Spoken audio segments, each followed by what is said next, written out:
अच्छा दिखने की कोशिश में हम बहुत कुछ खर्च करते हैं, लेकिन अच्छा बनने की कोशिश में हमारी कोशिश या हमारा प्रयास जो है कभी ना कभी कमज़ोर पड़ जाती है। जी हाँ, तो इसी अच्छे बनने के क्रम में हम एक कदम आगे बढ़ाते हैं और आपका स्वागत करते हैं। Have wonderful morning to all my lovely viewers. बहुत बहुत स्वागत है आपका हमारे ख़ास कार्यक्रम बिहार बयान में। आज की सुबह आपके साथ हूँ मैं, यानी आज की सुबह आपके साथ है प्रेरणा।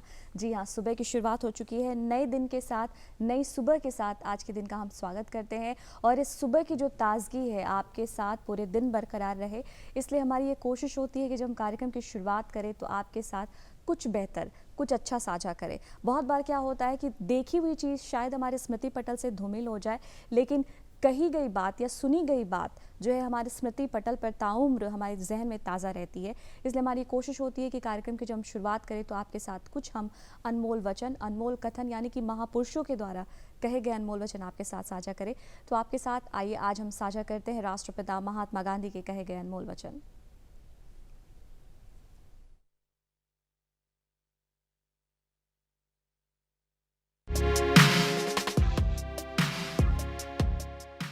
महात्मा गांधी ने कहा था, एक विनम्र तरीके से आप दुनिया को हिला सकते हैं।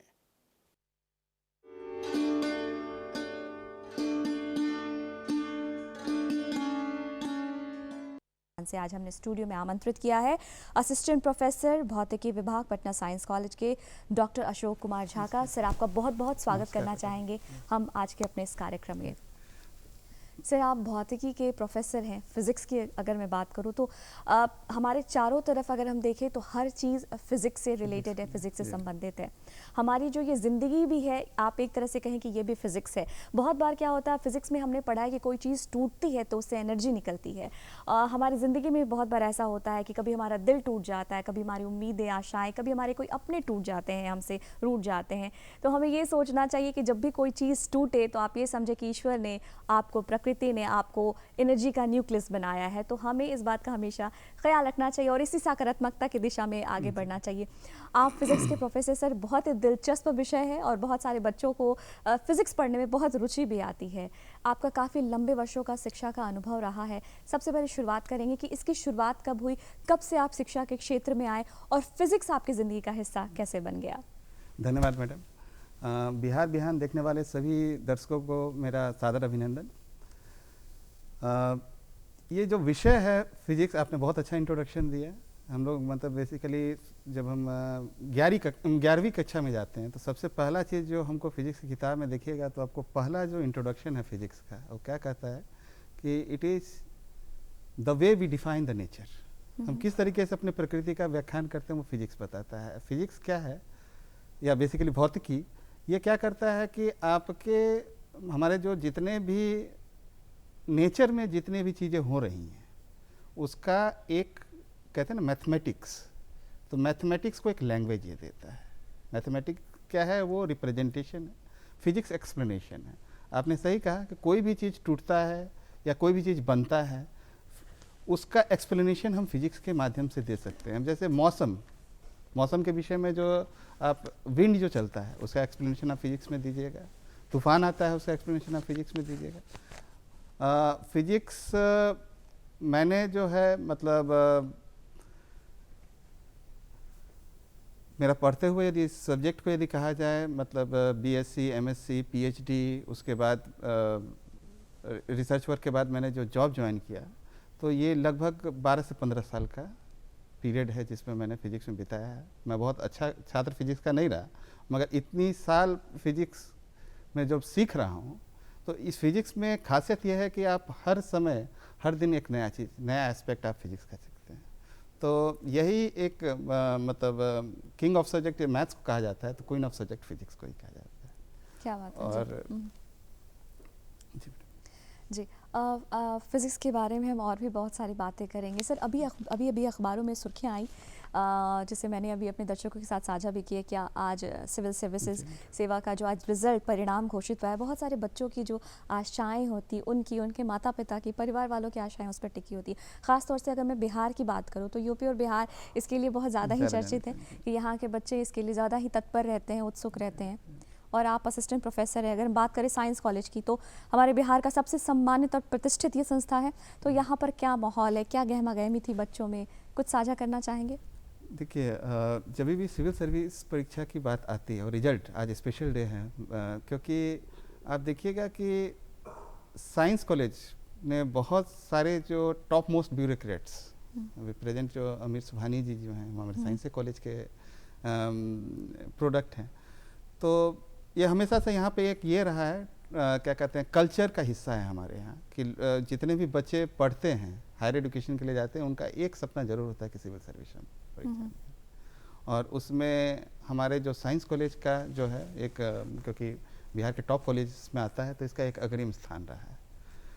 एक और चीज़ देखिएगा कि हाल फिलहाल मैं थोड़ा बस इसकी समीक्षा कर लूँ, यदि जो रिजल्ट आता है जी, तो जी, अब ज़रूर। समीक्षा देखेंगे तो आप देखिएगा कि जितने भी स्टूडेंट अब क्वालिफाई कर रहे हैं, मैक्सिमम नंबर ऑफ स्टूडेंट्स जो होते हैं, उसमें एक अच्छा खासा हिस्सा हो रहा है जो स्टूडेंट्स आईआईटी, आईआईएम से या मेडिकल स्टूडेंट्स जो हैं, जो पहले मतलब जितने भी ये सब स्टूडेंट थे वो कम पार्टिसिपेट करते थे, अब इनकी संख्या बढ़ते जा रही है। तो एक चीज़ तो ये बताता है, क्योंकि जितने भी आईआईटी में या आईएम में स्टूडेंट क्वालिफाई किए हैं, वो एक सिस्टमेटिक स्टडी करते हैं, और उनके पास एक क्या है कि वो regular studies, regular systematic studies, time management, ये सब का उन लोग ध्यान रखते हैं।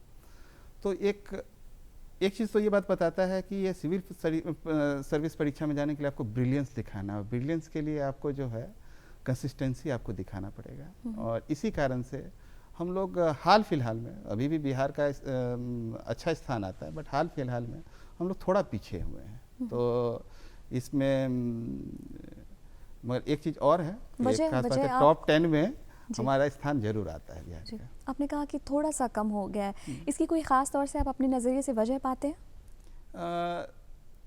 कारण एक है कि जो हायर एजुकेशन में हमारे जो स्टूडेंट्स का इंटरेस्ट, हम लोगों का क्या हो रहा है कि हल्का सा डिविएशन है जनरल कंपटीशन और ये सब में। जैसे स्टूडेंट्स आते हैं, स्टूडेंट के अंदर, जैसे मैं ग्रेजुएशन में एडमिशन लूँ तो मेरा फर्स्ट प्रायोरिटी है जो सब्जेक्ट, जैसे मैंने फिजिक्स लिया है या मैथ्स लिया है या साइकोलॉजी लिया है, तो मुझे उसमें बेस्ट होना पड़ेगा। यदि मैं उसमें बेस्ट हूँगा तो लाइफ में मैं किसी भी एग्ज़ाम को दूंगा तो मैं पास करूँगा। यहाँ होता क्या है कि कुछ ऐसे मतलब स्टूडेंट्स क्या है कि वो लेते तो हैं ग्रेजुएशन में एडमिशन, बट वो रहते हैं कि प्लानिंग कि मैं इस एग्ज़ाम को निकालूँ, तो आप यदि दो नावों पे पैर रखिएगा तो आप सफलता नहीं पा सकते। आपका लक्ष्य एक ही होना चाहिए और बिल्कुल आपको उस पर अडिग होना होगा, तब जाकर के परिणाम आपको सुंदर और सफल मिले, आप सफल हो पाएंगे।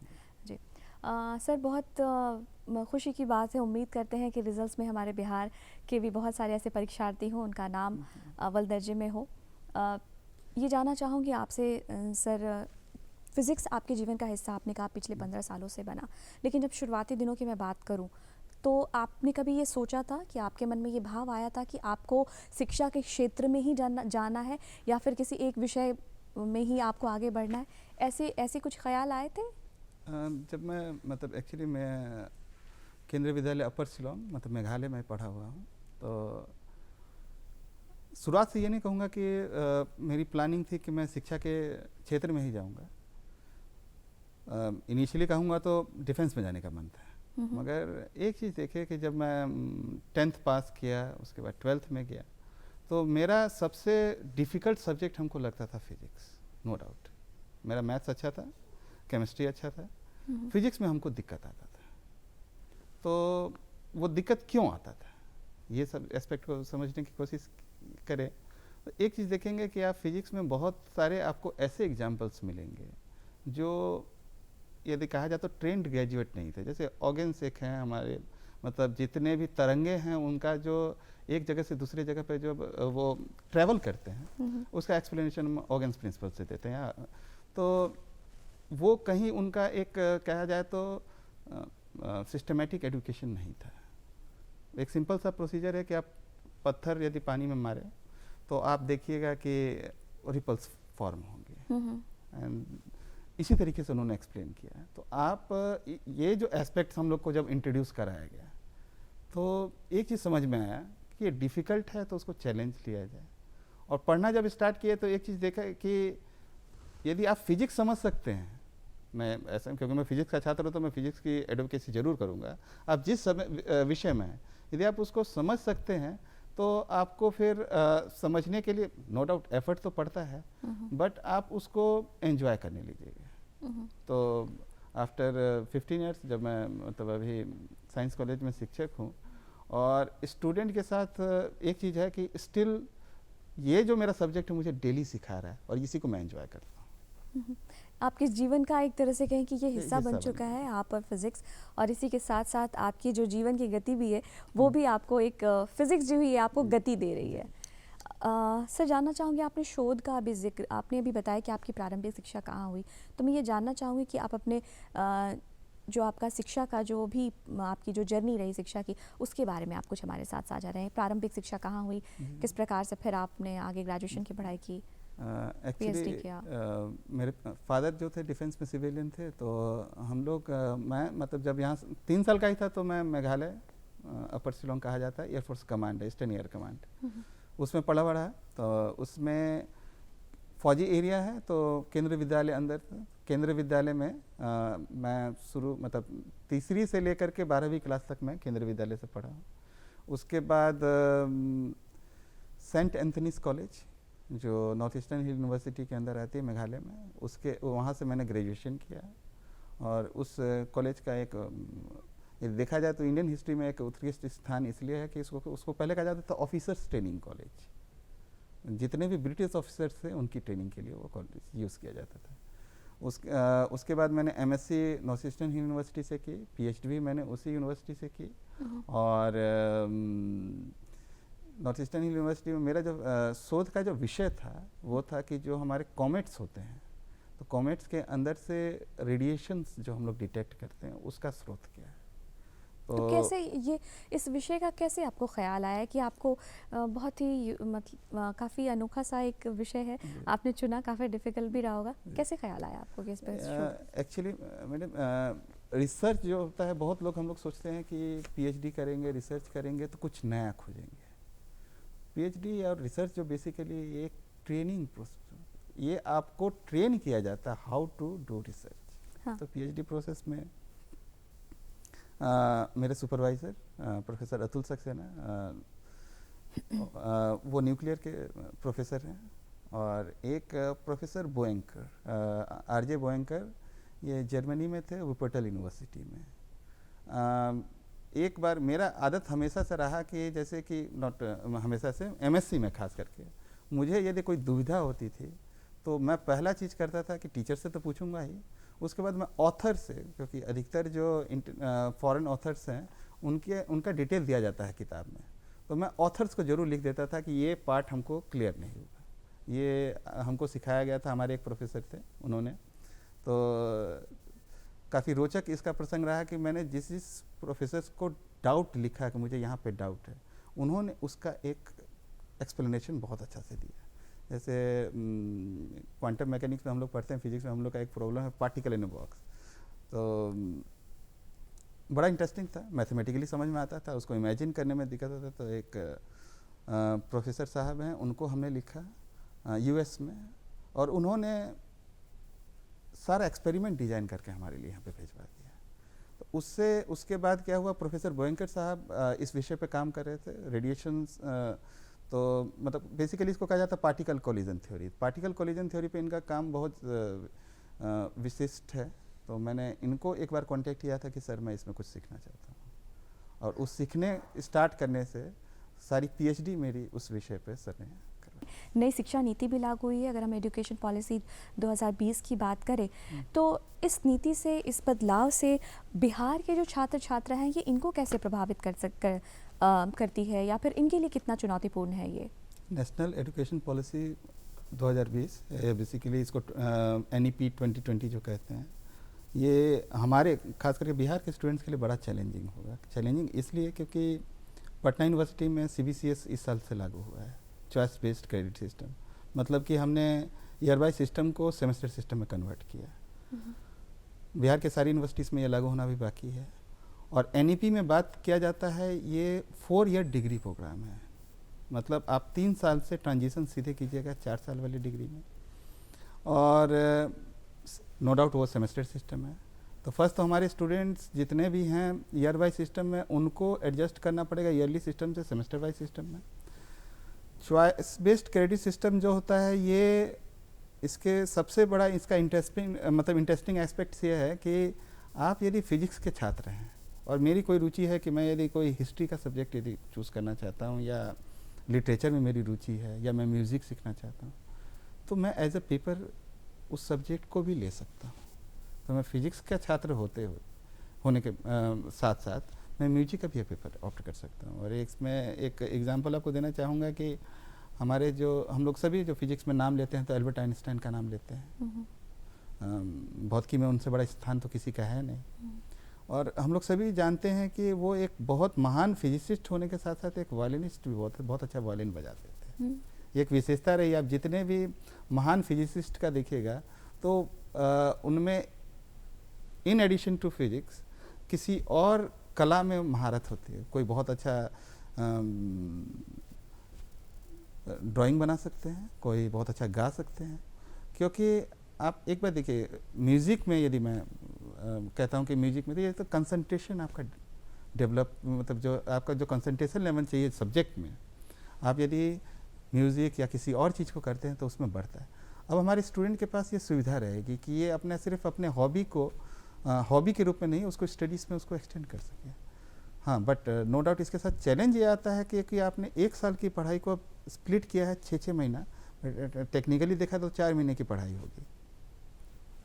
नेशनल एजुकेशन पॉलिसी में एक बड़ा जो 2020 है उसमें एक बड़ा इंटरेस्टिंग कॉन्सेप्ट इसका है academic credit bank. Academic credit bank जो कॉन्सेप्ट है वो इंट्रोड्यूस किया गया है यूजीसी के द्वारा। उसमें कहा क्या जाता है कि आप कोई एक सेमेस्टर हम पढ़ते हैं तो कंटेक्ट आवर्स के हिसाब से आपको क्रेडिट दिया जाता है। मतलब यदि हिसाब लगाया जाए तो रफली हम कह सकते हैं कि एक क्रेडिट यदि हम अर्न करते हैं किसी अपनी डिग्री में, तो उसका मतलब है कि मेरे पास 10 से 15 घंटे मैं उस पर्टिकुलर विषय में अपने टीचर्स के साथ कांटेक्ट में रहा हूँ। Contact in form of classroom teaching, class में हमने को पढ़ाया गया, हमको कोई असाइनमेंट दिया गया, मैंने उस सब्जेक्ट से रिलेटेड कोई एक्टिविटी की है। तो आपने कोई एक मतलब मान लीजिए एक किसी विषय में मान लीजिए पूरा विषय जो है वो 108 क्रेडिट या 110 क्रेडिट का है। मेरी इच्छा होती है कि कुछ समय के लिए मैं पटना यूनिवर्सिटी में हूँ तो मैं इतना क्रेडिट यहाँ से अर्न करूँगा। कुछ क्रेडिट मैं चाहता हूँ कि यदि मैं मान लीजिए किसी कारण से मतलब मूव कर जाता हूँ मुंबई में या दिल्ली में, तो मेरे पास ये ऑप्शन रहेगा कि मैं ड्रॉप आउट नहीं करूँ। किसी कारण से यदि हमको एक स्टेट से दूसरे स्टेट जाना पड़ता है तो ड्रॉप आउट नहीं करके मैं एक यूनिवर्सिटी से दूसरे यूनिवर्सिटी अपना क्रेडिट कैरी कर सकता हूँ। अब उसके लिए मतलब सुनने में बड़ा आसान है, उसके लिए मगर सबसे इम्पॉर्टेंट चीज़ में दोनों चीज़ इम्पॉर्टेंट हो जाएगा। स्टूडेंट का रोल तो है, इंस्टीट्यूशन का रोल बड़ा इम्पॉर्टेंट है। एकेडमिक क्रेडिट बैंक में आने के लिए सारे इंस्टीट्यूशन को अपना जो नैक एक्रेडिशन होता है उसमें हमको कम से कम ए ग्रेड लाना पड़ेगा, तभी हम उसके लिए एलिजिबल होंगे। बिहार में बहुत सारे मतलब बहुत कम यूनिवर्सिटीज एंड कॉलेज हैं जिनके पास ए ग्रेड है। तो हम लोग को अपना यदि कहा जाए तो बेसिक स्ट्रक्चर, बेसिक इंफ्रास्ट्रक्चर सभी चीज़ में काम करने की ज़रूरत है और बहुत चैलेंजिंग है, क्योंकि नेशनल एजुकेशन पॉलिसी इसका इम्प्लीमेंटेशन फेज वाइज चालू हो गया है। 24-25 तक ये पूरे रूप में लागू हो जाएगा। तो स्टूडेंट्स के लिए यदि देखा जाए तो कैरियर वाइज या ये चीज़ है कि आपको एक मल्टी डायमेंशनल और ये आपको ग्रोथ का एक मौका देगा। बट आपको एक और चीज़ ये करना है कि आपको इसके लिए इस सारे चैलेंज को, क्योंकि अब आप जो अभी कंटिन्यू कर रहे हैं उससे आप जो ट्रांजिशन कीजिएगा एक नए फेस में कीजिएगा। आप ईयर वाइज पढ़ने की आदत आपको पड़ी हुई है, आपको उसको सेमेस्टर में कन्वर्ट करना है। सेमेस्टर से भी वो 3 साल वाला डिग्री को नहीं करके 4 साल वाला डिग्री में। और एक और चीज़ इंपॉर्टेंट इसमें हो जाता है कि चॉइस बेस्ड क्रेडिट सिस्टम में हम लोग का पहले क्या था कि जैसे हम लोग पढ़ते थे तो कॉलेज गए, कुछ सीखे, नोट किए और 100 नंबर का एग्ज़ाम हुआ, प्रैक्टिकल मान लीजिए 70 नंबर का, 30 नंबर का 70 नंबर का हमारा थ्योरी हो गया, 30 नंबर का प्रैक्टिकल हो गया, हमने जो स्कोर किया हमको मिल गया। अब यहाँ चॉइस बेस्ड क्रेडिट सिस्टम में आपका एक सबसे इंटरेस्टिंग चीज़ है कि आपका असेसमेंट कंटिन्यूसली होता है। आपको टेस्ट देना है, रिटन टेस्ट होता है। रिटन टेस्ट के साथ साथ आपका नंबर जो है वो आपके अटेंडेंस पे है, कंडक्ट पे है, तो इसमें आपके प्रेजेंटेशन पे है। तो कोशिश सरकार की यदि देखा जाए तो हमारे जो केंद्र सरकार, राज्य सरकार, यदि सभी का जो कोशिश इस तरीके से ये है कि हम स्टूडेंट का ओवरऑल ग्रोथ का ध्यान दें। सिर्फ हम मतलब ये नहीं मतलब इच्छा होती है कि स्टूडेंट सिर्फ कोई चीज़ को रट जाए या वो करके। हमारा स्टूडेंट को वो यदि नो डाउट यदि मैं कहूँगा कि मेरे कोई ऑब्जेक्शन नहीं है रोटा मेथड जो होता है कि रट के, मगर ये लॉन्ग रन में नेशन के ग्रोथ में ये काम नहीं आता है। तो ओवरऑल ग्रोथ होना सभी का ज़रूरत है, और ओवरऑल ग्रोथ होने में आपको जैसे ही आपका ओवरऑल ग्रोथ के जब हम बात करेंगे तो आपका स्पेशल स्किल्स जो आपके अंदर है, मान लीजिए मैं फिजिक्स का स्टूडेंट हूँ और फिजिक्स के स्टूडेंट में यदि मान लीजिए मेरे पास यदि कला है कि मैं कोई चीज़ डिजाइन कर सकता हूँ, या मैं सिंपली बहुत अच्छा बांसुरी बजा सकता हूँ, तो if I have that skill तो मैं कैसे उसको एनहेंस करूँ, तो मेरी एम्प्लॉयबिलिटी बढ़ेगी। क्योंकि यहाँ पे सबसे बड़ा दिक्कत क्या है हमारे देश में, पॉपुलेशन यदि हम कहिएगा तो यंग्स की सबसे ज़्यादा यदि देखा जाए तो पूरे संसार में, मगर हमारे पास कितने स्किल्ड हैं, ये सबसे we have largest number of graduates in the world, but कितने स्किल्ड है, कितने एम्प्लॉयबल है, ये क्वेश्चन का आंसर कोई और नहीं दे सकता है, सिर्फ ये स्टूडेंट को देना है। स्टूडेंट अपने आप को कितना, आपको अपना गुण पता है कि मेरे अंदर क्या गुण है, क्या अवगुण है। बहुत सारे को तो पता भी नहीं। सबसे अफसोस की बात है कि बहुत सारे ऐसे स्टूडेंट्स हैं, छात्र हैं, बच्चे हैं, युवक हैं जिन्हें ये पता ही नहीं कि उनकी क्या काबिलियत है, क्या उनके अंदर हुनर है, और इसी को तलाशने की ज़रूरत है। क्योंकि ईश्वर ने तो हर किसी को बहुत ख़ास बनाकर भेजा है। आप शिक्षा भी ले रहे हैं विधिवत, लेकिन ये एक चीज़ है जो कमी रह जाती है। सर, आपसे जानना चाहूँगी कि आप असिस्टेंट लाइब्रेरियन भी हैं पटना यूनिवर्सिटी में। किताबों के संसार के दरमियान आप रहते हैं, आपका वक्त गुजरता है, बहुत ही सुंदर अनुभव। मैं तो ये कहना चाहूँगी कि आप लकीएस्ट हैं कि अगर आपको किताबों के संसर्ग में, आपको सानिध्य में एक लंबा वक्त गुजारना पड़ता है, तो ये खुशकिस्मती की ही बात होती है। तो ये अनुभव आपके लिए कैसा है? वहाँ पर बच्चों से भी आपका इंट्रैक्शन होता है, जो छात्र आते हैं, छात्राएँ आते हैं, तो क्या पाते हैं आप? थैंक यू मैडम, ये आपने ये बताया कि लाइब्रेरी का स्थान हम लोग सभी के लिए, आपका भी देखा जाए, हमारा भी देखा जाए, तो एक विशिष्ट स्थान रहा है। विशिष्ट स्थान इसलिए क्योंकि देखिए लाइब्रेरी को जैसे हम इमेजिन करते हैं तो वो बुक्स का संग्रह है। बुक्स का संग्रह है।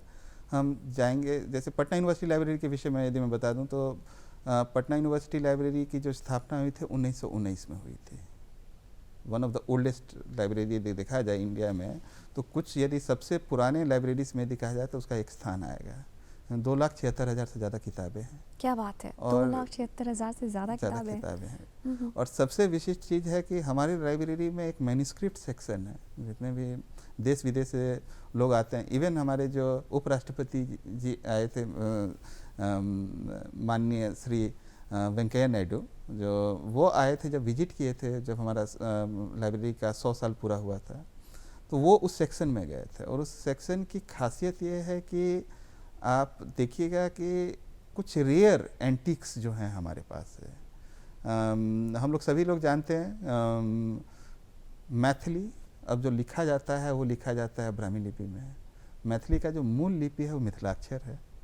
और मुझे लाइब्रेरी ज्वाइन करने के बाद पता, मैं फिजिक्स का मतलब शिक्षक और स्टूडेंट हूँ, मगर देखा कि आप जड़ से अपना जो जुड़िएगा, जुड़ाव के लिए पहले तो इंटरेस्ट था कि ठीक है मैं फिजिक्स की किताबें पढ़ रहा हूँ, तो फिजिक्स के बाद मान लीजिए अलग फिजिक्स में ही मैथ्स हुआ, केमिस्ट्री हुआ, ये तो हम लोग का पैरेलल सब्जेक्ट रहा है, तो इन लोग को तो हम पढ़ते ही हैं।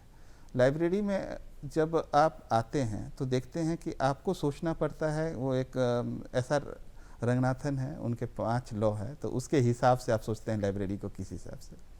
तो वो एक बहुत विशिष्ट तरीके से बताता है कि हर यूज़र के लिए किताब होना चाहिए और हर किताब के लिए यूज़र होना चाहिए। मतलब लाइब्रेरी में आपकी यदि किताब है तो उसकी उपयोगिता तभी है जब उसके लिए आपके पास पाठक होना चाहिए। तो पाठक भी होना चाहिए और पुस्तक भी होना चाहिए।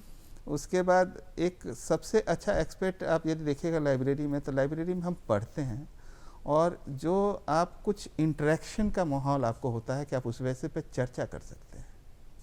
हमको हर लेवल का हमारे पास स्टूडेंट्स हैं, जो अंडर ग्रेजुएट लेवल के स्टूडेंट आते हैं, पोस्ट ग्रेजुएट के स्टूडेंट आते हैं, पीएचडी स्कॉलर्स आते हैं और बहुत विजिट करते हैं रेयर बुक्स कलेक्शन के लिए। जैसे लास्ट ईयर हम लोग के पास स्पेन से एक आए थे, एक यूएस से आए थे स्कॉलर। तो और पटना यूनिवर्सिटी लाइब्रेरी की एक विशेषता है कि पहले यदि देखा जाए तो कुछ रेयर कलेक्शन जैसे लोहिया कलेक्शन, महात्मा गांधी कलेक्शन, बेली कलेक्शंस, इन सब में विशिष्ट किताबें हम लोग के यहाँ पे अवेलेबल है, तो लोग इसे सीख सकते हैं। सर, शिक्षा के प्रारूप में बहुत सारे बदलाव आ रहे हैं, बच्चों की रुचि भी बहुत बदल रही है, वोकेशनल कोर्सेज का जो है चलन ये भी बहुत तेज़ी से बढ़ रहा है और बच्चे इसमें बहुत अच्छा कर भी रहे हैं। अगर पटना यूनिवर्सिटी की बात करें तो आप हमारे दर्शक जो हमारे देख रहे हैं उन्हें कुछ आप बताना चाहेंगे वोकेशनल कोर्सेज में क्या क्या ऐसे विषय हैं जिसका वो चयन कर सकते हैं? वोकेशनल कोर्स यदि देखा जाए तो देखिए, सबसे बड़ा लिविंग एग्जाम्पल यदि कहा जाए तो अंजना ओम कश्यप जो हम नाम लेते हैं यदि आज तक में जी। और तो ये जो प्रोडक्ट है पटना वुमेंस कॉलेज की है, मतलब पटना यूनिवर्सिटी के प्रोडक्ट है। तो वोकेशनल कोर्सेज जो हमारे पटना यूनिवर्सिटी में या बिहार के सारे यूनिवर्सिटीज़ में जो चलते हैं वो हैं, मान लीजिए बीसीए हम लोग करवाते हैं, एमसीए होता है यहाँ, उसके बाद आपका बैचलर इन मास कम्युनिकेशन होता है, under graduate and post graduate both in journalism and mass communication, उसके बाद आपका है बीबीए एमबीए भी होता है। इसकी एक क्योंकि देखिए ये जब भी हम वोकेशनल कोर्स का नाम लेते हैं तो व्यावसायिक कोर्स, व्यावसायिक का मतलब है कि आपको उसमें स्पेशल स्किल्स आपके अंदर डेवलप किया जाएगा जो कि आप एम्प्लॉयबल होंगे, आपकी मतलब नौकरी से रिलेटेड आप जल्दी उसको कहीं नौकरी पा सकते हैं। एक मतलब स्टूडेंट्स के लिए व्यावसायिक कोर्स जब भी वो ऑप्ट करते हैं तो उसमें मतलब मेरा सजेशन एक रहेगा कि आप देखिए ये कोर्सेज जो होते हैं ये मार्केट ओरिएंटेड कोर्सेज होते हैं। तो मार्केट कभी भी जो डिमांड करता है वो इनोवेशन और नयापन। जैसे मान लीजिए बीसीए के स्टूडेंट है, मैं बीसीए का कोऑर्डिनेटर हूँ पटना साइंस कॉलेज में, और मेरा एक्सपीरियंस ये रहा है कि जितने भी लिमिटेड सुविधा है स्टूडेंट्स को, हमारे स्टूडेंट्स बहुत अच्छा करते हैं। मेरे बहुत सारे स्टूडेंट्स हैं जो माइक्रोसॉफ्ट कंपनी में नौकरी कर रहे हैं, बहुत अच्छे अच्छे पोजीशंस में हैं। तो एक चीज़ मतलब आप यदि देखिएगा तो हमारे पास 30 स्टूडेंट्स हैं, तो हमारे 30 स्टूडेंट्स में मैक्सिमम स्टूडेंट्स जो है हायर एजुकेशन या कहीं जॉब के लिए अच्छी जगह प्लेस हो पाते हैं।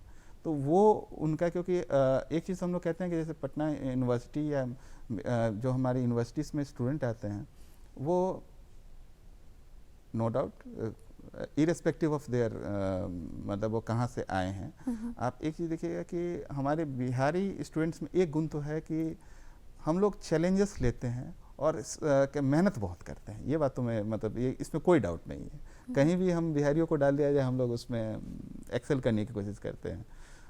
पॉइंट ये है कि क्या हमारा वो डायरेक्शन जो देना है बेसिक स्तर पे, उसकी जो सुविधाएं हैं वो कमी है। तो हमारे यहाँ पे जितने भी व्यावसायिक कोर्सेज चल रहे हैं, व्यावसायिक कोर्सेज में एनरोलमेंट की संख्या तो बहुत होती है, हमारे स्टूडेंट प्लेस भी अच्छे से हो रहे हैं, मगर एक बात है कि आप यदि कुछ हाल फिलहाल के जो ट्रेंड देखिएगा तो प्लेसमेंट रिकॉर्ड में प्लेसमेंट होना, और यदि देखिए न्यूज़पेपर में आता है कि एनआईटी पटना में किसी स्टूडेंट को 2 करोड़ का पैकेज मिला, 50 लाख का पैकेज मिला। कितने हमारे यहाँ पे जो वोकेशनल कोर्स हैं कि उसके स्टूडेंट्स जो हैं वो एटलीस्ट 9 लाख या 8 लाख के एनुअल पैकेज पे जा पाए। तो इसका कारण ये है कि हम अपने जो स्टूडेंट्स हैं, हमारा काम क्या है, जैसे मैं ऐसे कोऑर्डिनेटर क्या देखता हूँ कि ससमय उसको पढ़ा दिया जाए और उसका सिलेबस कंप्लीट हो। उसके बाद यदि कोई कंपनी अप्रोच करती है, हम लोग कंपनी को अप्रोच करते हैं, जितने अच्छे स्टूडेंट होते हैं वो उसमें चले जाते हैं। एवरेज स्टूडेंट और जो मतलब पीछे रह जाते हैं उनके लिए उनके साथ क्या दिक्कत आ रही है, उनको ये समझना पड़ेगा कि आप यदि वोकेशनल में लिए हैं तो बाकी रेगुलर कोर्स से अब आपका सोच अलग होना चाहिए। आपको ज़्यादा इनोवेटिव, आपको एफर्ट ज़्यादा देना है, क्योंकि मान लीजिए कोई भी चीज़ बिकता कब है, यदि मार्केट में यदि जाए तो हम खरीदेंगे जब वो अट्रैक्टिव होगा। पैकेजिंग तो अब अपने आप को हम अपना जो वैल्यू है वो हम खुद, क्योंकि हम अपना पैकेजिंग खुद करेंगे, अपना प्रेजेंटेशन हमको खुद करना है। तो आप प्रेजेंटेबल बनिए, आप अपने अंदर स्किल डेवलप कीजिए, आप इनोवेटिव बनिए। इनोवेटिव ऐसा कहने से नहीं हो जाएगा कि मैं आज कुछ नया इनोवेट कर लूँगा। इनोवेट तभी कर सकते हैं जब आपके पास उस सब्जेक्ट की मूलभूत जानकारी, बेसिक नॉलेज जब तक नहीं होगा तब तक आप कैसे इनोवेट कीजिएगा। तो हमको जब अपने विषय के अलावा, और ख़ास करके वोकेशनल कोर्स के स्टूडेंट्स के साथ मैं ये शेयर करना चाहूँगा कि आपको अपने विषय में तो पारंगत होना ही है, मगर आपको ये देखना है कि मार्केट ट्रेंड क्या है आज के विषय। अब हो सकता है कि कंप्यूटर साइंस इंजीनियरिंग में स्टूडेंट्स की संख्या मतलब वो उनको ज़्यादा जॉब मिला, कल के दिन में आईटी सेक्टर में ज़्यादा जॉब होगा, परसों दिन में हो सकता है कि किसी और सेक्टर में, नैनो टेक्नोलॉजी वाले सेक्टर में जॉब ज़्यादा होगा। तो ये जॉब मार्केट शिफ्ट करते जाता है और वोकेशनल कोर्सेज के स्टूडेंट्स के साथ ये एक्सपेक्ट किया जाता है कि वो उस डायरेक्शन में फ्लो करे, क्योंकि अल्टीमेटली आप, क्योंकि जो नॉर्मल ग्रेजुएट स्टूडेंट होते हैं उनके पास डायमेंशन सभी दिशाओं में जाने का ये है, मगर आपके पास तो एक ही दिशा है और आपको उस दिशा में चलना है। जी सर, हमने फिज़िक्स की बात की, फिज़िक्स शिक्षा की बात की, छात्र छात्राओं की बात की, नई नीति की बात की, शिक्षा नीति की बात की, लेकिन अगर मैं आपके बारे में जानना चाहूँ, जैसा कि अभी आप जिक्र कर रहे थे कि जितने भी फिजिसिस्ट होते हैं उनको किसी ना किसी और ख़ास चीज़ में रुचि होती है। आइंस्टाइन वायलिन बजाते थे, कोई अच्छा चित्रकार हो सकता है, आप भी एक फिजिसिस्ट हैं। आपसे जानना चाहूँगी कि आपकी फ़िज़िक्स के से इतर किस चीज़ में ज़्यादा दिलचस्पी है? मतलब एक्चुअली रुचि यदि मैडम कहिएगा तो सबसे मतलब ये बात रहा कि हॉबीज़, नो डाउट हॉबीज़ था मेरा, मतलब जैसे थोड़ा सा मतलब रीडिंग मैं पसंद करता हूँ, रीडिंग, और उसके बाद गाना पसंद है, भले ही मेरा आवाज़ उतना अच्छा नहीं है, मगर मतलब आप गुनगुनाते हैं? अपने मतलब मन में ही गुनगुनाता हूँ, मगर एक चीज़ है कि म्यूज़िक मुझे पसंद है। कुछ हमारे लिए कुछ गुनगुनाना चाहेंगे दर्शकों के लिए? मतलब एक्चुअली कुछ भी, कोई पोएट्री, कुछ भी, एनीथिंग जो आपको लगे। ये बड़ा डिफिकल्ट होगा। नहीं, ये कह रहा था कि जैसे मुझे लकी इस हिसाब से कहूँगा कि जब मैंने जॉब में आया तो टीचिंग जॉब के साथ साथ लाइब्रेरी से जो एसोसिएट हुआ, तो वहाँ मैं अपने बुक्स के जो इंटरेस्ट है उसको परस्यू कर सका। गाने में अब जैसे यदि मैं CBCS के अंतर्गत पढ़ा रहा था तो मैं म्यूज़िक का कोई पेपर जरूर लेकर के कुछ आगे सीखने की कोशिश करता। यदि मैं गाऊंगा तो जितने भी दर्शक है वो डिस्टर्ब हो जाएंगे, इसलिए उसको रखा जाए।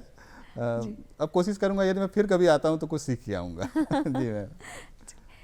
तो ये जानना चाहूँगी, आपने जैसे रुचि की बात की, अगर खाली वक्त मिलता है आपको कभी तो आप उस खाली वक्त को आप कैसे यूटिलाइज़ करते हैं, क्या करना पसंद करते हैं? अब सबसे इंटरेस्टिंग बात है कि आप जब एक शिक्षक, मतलब शिक्षा के क्षेत्र में आते हैं तो एक चीज़ हम लोग रियलाइज़ किए कि पहले होता था कि जब टीचर क्लास में आते थे तो सोचते थे कि यार हम लोग को ये मतलब पढ़ा के चले गए।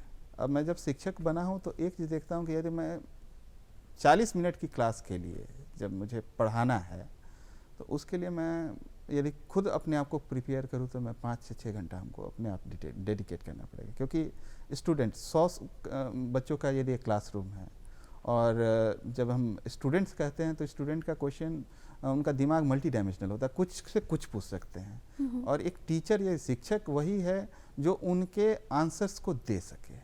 कोई रोचक किस्सा आप हमारे साथ साझा करना चाहेंगे? वाइल टेकिंग क्लास लेने के समय किसी बच्चे ने कुछ ऐसा पूछा हो, कुछ ऐसे ही रोचक घटना? वो एक्चुअली हमारे जो साइंस कॉलेज में है, मतलब देखा जाए तो बिहार के टॉप स्टूडेंट्स ही आते हैं जी। और वहाँ टीचिंग का ये एक फ्लेवर कहा जाए, सबसे मतलब मज़ा हमको, मतलब 2017 से जब ज्वाइन किए तो I started enjoying teaching in physics, specially in science college, क्योंकि उसमें एक एस्पेक्ट था, आपके पास जो स्टूडेंट आ रहे हैं वो स्टूडेंट ऐसे नहीं है कि आपने जो पढ़ाया वो नोट डाउन करके चले जाएंगे, दे विल आस्क यू, और वो हमेशा आपको अपने एज पे रखेंगे। उनका क्वेश्चन कुछ हो सकता है। अब कुछ स्टूडेंट्स आते हैं, जैसे एक स्टूडेंट आया था गया से, वो किसी वो उसके मतलब हम लोग क्लास में कुछ डिस्कस करते थे, तो वो स्टूडेंट साइंस कॉलेज का स्टूडेंट नहीं था, वो कुछ क्लासेस वैसे ही मतलब कहाँ से उसको आइडिया लगा तो वो आ गया था, क्लास में बैठा। उसके बाद बोला कि किसी एस्पेक्ट में हमने क्लास में डिस्कस किया था और कुछ मैथमेटिकल डेरिवेशन हम लोग ने किए थे, कि फिजिक्स का लैंग्वेज ही मैथ्स है, तो कुछ डेरिवेशंस किया था। वो स्टूडेंट आया कि सर ये मैंने एक नया रिसर्च पेपर डेवलप किया है। अब उसको कन्विंस करना कि बाबू अभी इसको लिए थोड़ा सा आपको और एक्सटेंड करना पड़ेगा, बड़ा डिफ़िकल्ट था। और उसको हम ये भी किए। मगर एक चीज़ समझ में आता है आपको साइंस कॉलेज में, देखिए इंटरेस्टिंग यदि देखा जाए तो डेली एक इंटरेस्टिंग फीचर ये होगा कि आपके मैक्सिमम नंबर ऑफ स्टूडेंट्स जो हैं वो आपको कुछ ना कुछ सिखा के जाएंगे। जी बिल्कुल, बच्चों में इतनी जिज्ञासा है कि उनकी जिज्ञासा जो है, जो उनके मन के भीतर का जो कौतूहल है, उनकी पिपासा जो है, शिक्षक उसे शांत करने की, आप उसे शांत करने की कोशिश करते हैं, दिन रात निरंतर लगे हुए। सर, आप हमारे कार्यक्रम में आए, इतनी सारी दिलचस्प बातें, अपने अनुभव हमारे साथ साझा की, अपना कीमती वक्त है, इसके लिए आपका तहे दिल से धन्यवाद। धन्यवाद ma'am, thank you for calling me. तो हमारी बातचीत हुई आज हमारे ख़ास मेहमान डॉक्टर अशोक कुमार झा से, और अब वक्त हो चला है आपको अलविदा कहने का, लेकिन जाने के पूर्व हमारी ये गुजारिश होती है आपसे कि आप हमें अपने ख़त, अपने विचार हम तक पहुंचाएं। इसके लिए आपको नोट करना होता है हमारा पता, तो फटाफट उठाएं कागज़ और कलम, नोट करें हमारा पता है कार्यक्रम बिहार बयान, DD बिहार, दूरदर्शन केंद्र, फ्रेजर रोड, पटना 8000001। हमारा ईमेल एड्रेस है director@ddkpatna@gmail.com।